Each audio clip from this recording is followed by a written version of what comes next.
안녕하세요. 5월 6일 수요일 오전 브리핑 시작하도록 하겠습니다. 오늘 우리가 중요하게 봐야 될 건 비트코인 현재 81K, 그리고 중동 전화, 나스닥 반도체 신고가 릴레이, 비트코인 ETF 상황, CME 신상품 소식, 코스피, 금, 달러 인덱스, 유가, 채권 금리, 그리고 원체인 쪽과 크립토 중요한 뉴스들 함께 오늘 살펴보도록 하겠습니다. 먼저 뉴욕타임즈부터 볼게요. 루비오 국무장관이 전쟁 목표를 바꿨습니다. 이란을 경멸한다 해서 호르무즈 해협을 통제한다로요. 이게 언어의 전환인 것 같지만 사실 전략의 전환이라고 전 보고 있습니다. 군사력으로 이길 수 없다는 걸 인정한 거라고 보고 있어요. 전선이 군사에서 외교 경제로 이동하고 있다라는 신호이며 그러한 협상이 가능성이 높아졌다라는 의미로 보고 있습니다.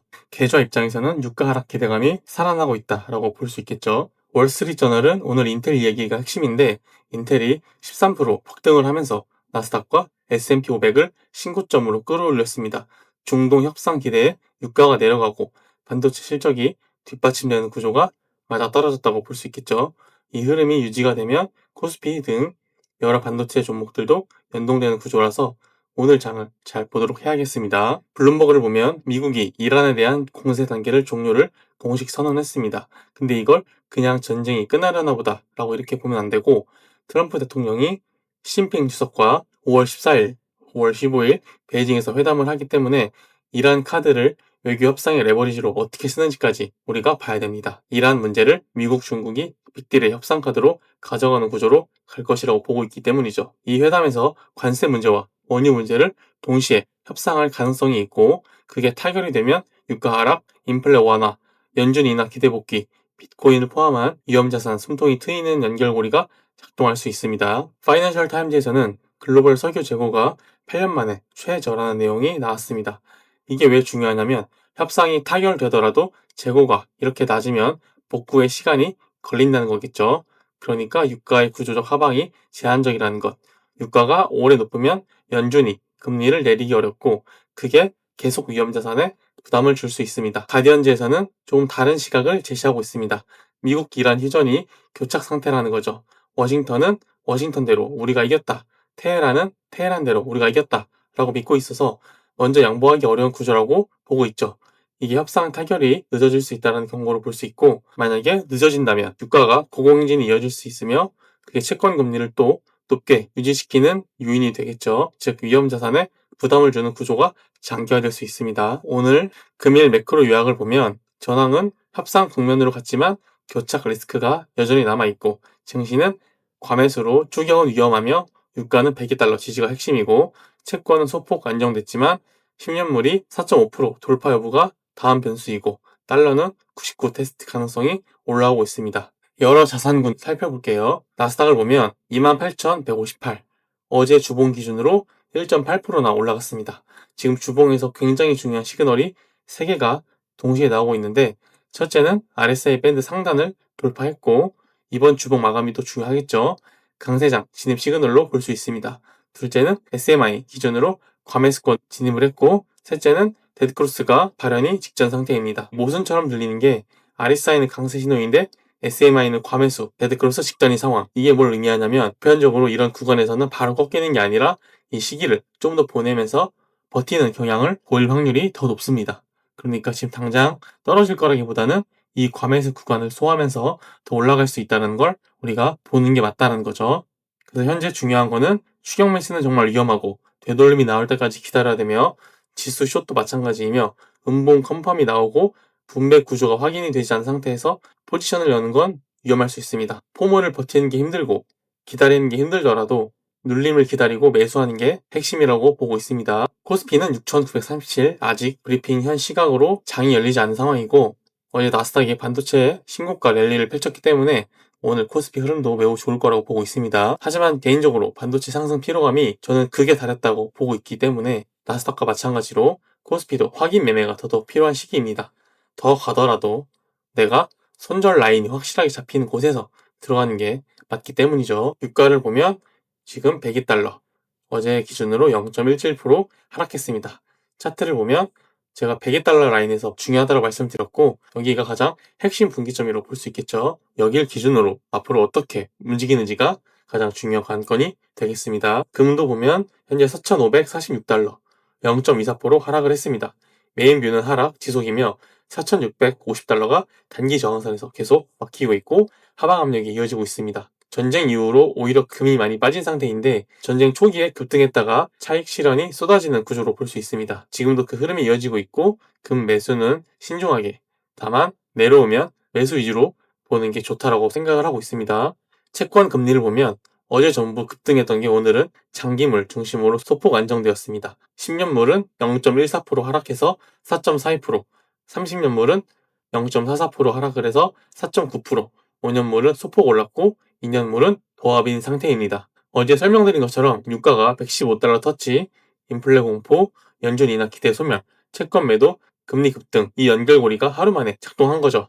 오늘 소폭 안정됐지만 10년물이 4.5%를 다시 돌파하는지 여부가 다음 변수를 보면 되겠습니다. 스태그플레이션 공포가 다시 불거질 수 있어요. 달러 인덱스는 98.49, 어제 중요 지지 라인을 깨지 않고 밟고 올라서고 있습니다. 그렇다면 단기적으로 99를 체크하러 갈 확률이 높아지고 있는 구간입니다. 달러 인덱스가 99를 돌파하면 달러 강세 재개를 의미하고 비트코인과 금의 하방 압력으로 작용할 수 있어요. 오늘 체크 포인트로 98 라인에서 어떻게 움직이는지 중요하게 보면 되겠습니다.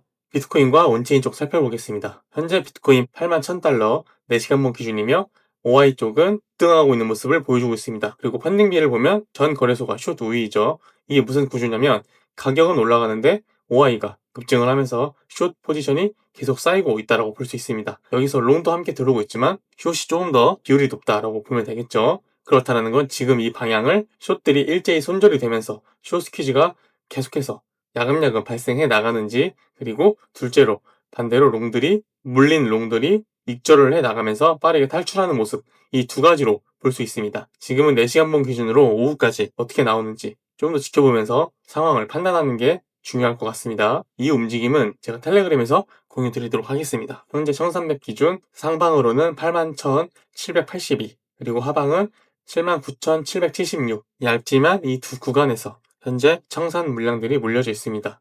단기 고점을 찍고 위아래에서만 물량들이 몰려있기 때문에 이 구간을 돌파하는지 또는 하방을 내려오는지에 따라서 중요한 지지와 저항이 생기는데 그 지점에서 우리가 중요하게 봐야 된다고 저는 보고 있습니다. 즉 여기에서 계속 올라가느냐 또는 그만 올라가고 되돌림이 나오느냐, 그걸 우리가 봐야 된다는 거죠. CVD 차트를 보면은 갈색 고래, 보라 고래, 그리고 빨간 고래까지 모두 매수세로 동참하고 있습니다. 하지만 갈색 고래가 차익 실현을 하는 모습을 보여주고 있죠. 그래서 아직까지는 눌림 롱 위주로 보는 게 맞고 숏은 짧고 신중하게 가져가는 게 중요하겠습니다. 분위기가 비관적이기보다는 굉장히 낙관적으로 흘러가고 있다라고 볼 수 있겠죠. ETF를 살펴보겠습니다. 5월 4일 월요일에 비트코인은 5억 3,200만 달러의 대규모 순유입이 들어왔습니다. 블랙록이 3억 3,550만 달러를 주도했으며 어마어마한 금액이죠. 5월 5일 화요일 수치는 아직 미집계 상태이며 오늘 오후에 확인하도록 하겠습니다. 이더리움도 5월 4일 6,130만 달러의 순유입이 있었습니다. 기관 수요가 강하게 복귀하고 있으며 블랙록 주도 흐름으로 이어진다면 비트코인 상방 압력이 지속될 가능성이 높습니다. 금일 중요 크립토 소식 살펴볼게요. 어제 중요 뉴스에 마이클 세일러의 어닝콜이 있다고 말씀드렸죠. 세일러가 비트코인 매도 조건을 6가지를 공개했는데 핵심은 회사에 유리할 때만 판단하는 것을 공개했습니다. 우리는 이거를 세일러가 팔 수도 있구나 라고 해석을 하기보다는 비트코인 보유를 더 정교하게 관리하겠다라고 보는 게 좋겠습니다. 실제로 2022년 12월 이후로 한 번도 판 적이 없고 오히려 중장기 홀더 포지션을 더 정교하게 굳히겠다는 선언으로 보는 게 맞겠죠. 하지만 시장에서는 이 뉴스 이후로 비트코인의 단기 하방이 나오고 있습니다. 단기적으로는 안 좋게 작용할 수 있겠지만 중장기적으로는 긍정적으로 보는 게 맞다라고 생각을 하고 있습니다. CFTC 의장 마이크 세릭이 AI 감시 시스템을 트레이딩 모니터링에 도입했다고 했습니다. 규제기관이 AI를 공식 수용하는 흐름이죠. 이건 크립토 시장도 머지않아 AI 기반 24시간 감시 구조가 된다는 걸 의미합니다. CME 그룹이 6월 1일 최초의 규제된 비트코인 변동성 선물을 출시할 계획을 발표했습니다. 지금 CFTC 승인을 기다리고 있으며 이게 왜 중요하냐면 비트코인의 공포지수 VIX가 생기는 거거든요. 기관이 변동성 자체를 해체할 수 있게 되며 시장 구조가 한 단계 성숙해질 수 있습니다. 기관 자금이 더 편하게 들어올 수 있는 환경이 만들어진다고 보면 되겠습니다. 로미스 의원은 클레릭트 법안이 미래가 아닌 지금의 최우선 과제라고 못 박았습니다. 의회가 크립토 법적 명확성에 드라이브를 걸고 있다는 거죠. 법안이 통과가 되면 기관 진입 장벽이 크게 낮아지는 구조로 갈 수 있습니다.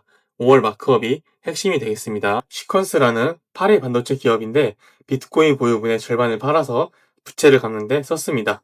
기업 비트코인 전략이 축적만이 아니라 유동성 관리 도구로도 쓰인다는 사례를 볼 수 있죠. 기업들이 비트코인을 재무자산으로 활용하는 방식이 다양해지고 있다라고 볼 수 있습니다. 구글 클라우드와 솔라나 지단이 페이 시스템을 출시했습니다. AI 에이전트가 솔라나 스테이블코인으로 API 비용을 결제하는 시스템인데 AI가 구독 없이 필요할 때마다 결제하는 구조로 볼 수 있습니다. 이건 AI와 블록체인 결제 인프라가 처음으로 실제로 만나는 사례라서 솔라나 생태계에는 굉장히 강력한 호재로 볼 수 있겠죠. 핀테크 기업에서 솔라나 기반 스테이블 코인을 출시합니다. 전통 금융이 솔라나 체인을 결제 인프라로 선택하는 흐름이 계속되고 있습니다. 솔라나의 금융 인프라 장악력이 빠르게 커지고 있다고 볼 수 있겠습니다. 모스크바 거래소가 5월 13일에 솔라나, XRP, 트론, BNB, 크립토 인덱스를 출시합니다. 서방 제재 속에서 러시아가 대체 금융 인프라를 구축하는 전략적 움직임으로 볼 수 있습니다. 모건 스탠리가 연내 자산 관리 플랫폼에 현물 크립토 거래를 추가할 계획이라고 발표했습니다. 이게 왜 중요하냐면 모건 스탠리 플랫폼에 있는 고객이 수천만 명이죠. 부유층 고객들에게 크립토 접근성이 열리는 것으로 기관 온램프 확대의 상징적인 사건으로 볼 수 있습니다. GSR과 스탠다드 차타드, SC 벤처스가 전략적 지분 투자를 완료했습니다. 전통은행이 크립토 유동성 인프라에 직접 지분 투자하는 사례로 확인이 되며 기관 자금의 크립토 시장 침투가 더 깊어지고 있습니다. 마지막으로 리플이 북한 연계 해킹 캠페인의 내부 위협 정보를 업계에 공개했습니다. 보안 인프라가 협력의 신호이고 거래소와 지갑 보안 강화 흐름이 가속화될 수 있습니다. 금일 브리핑 결론을 말씀드리면 상방 시나리오는 미 이란 협상 타결 기대, 유가 하락, 인플레 완화, 연준의 인하 기대 복귀, 그리고 나스닥 반도체 랠리 지속, 코스피 실전 돌파 시도, 비트코인 OI 급증, 숏 누적 플러스 숏 스퀴즈 발생 시 82K 위 레벨 지지하는지 확인을 해야 되며 ETF 5월 5일 순이익 전환 확인, 그리고 기관 수요가 확인이 되는지 CME 변동성 선물, 모건 스탠리 온램프 구조적으로 기관들이 들어올 수 있는 환경이 만들어지고 있다라고 볼 수 있으며 하방 시나리오는 미 이란 교착 장기화, 유가 109달러 제도전, 인플레 재점화, 나스닥이 고점에서 분배 구조 또는 연봉 캔들 컨펌 시 26,000을 향한 되돌림, 그리고 채권 10년물이 4.5% 돌파하는지 연준 인하 기대 완전 소멸, 위험자산 압박, 고인 77,000, 78,000대 지지선을 깨는지 확인해야 되며 달러인덱스가 99 돌파하는지 확인을 해야 됩니다. 오늘 체크포인트 이렇게 5가지를 보면 되겠으며 지금은 방향이 상방이 매우 유리하지만 저는 신규 진입자 기준으로 추격 매수보다는 되돌림이 나오는 방향, 그리고 숏보다는 눌림 롱 위주로 보면서 확인 매매하는 게 중요하다고 보고 있습니다. 섣불리 포모에 쫓겨서 뛰어들기보다는 차분하게 확인하시고 들어가는 게 훨씬 유리하기 때문입니다. 제가 오늘 준비한 자료는 여기까지이며 오늘도 좋은 하루 보내시길 바랄게요. 구독하기, 좋아요 꼭 부탁드리겠습니다. 감사합니다.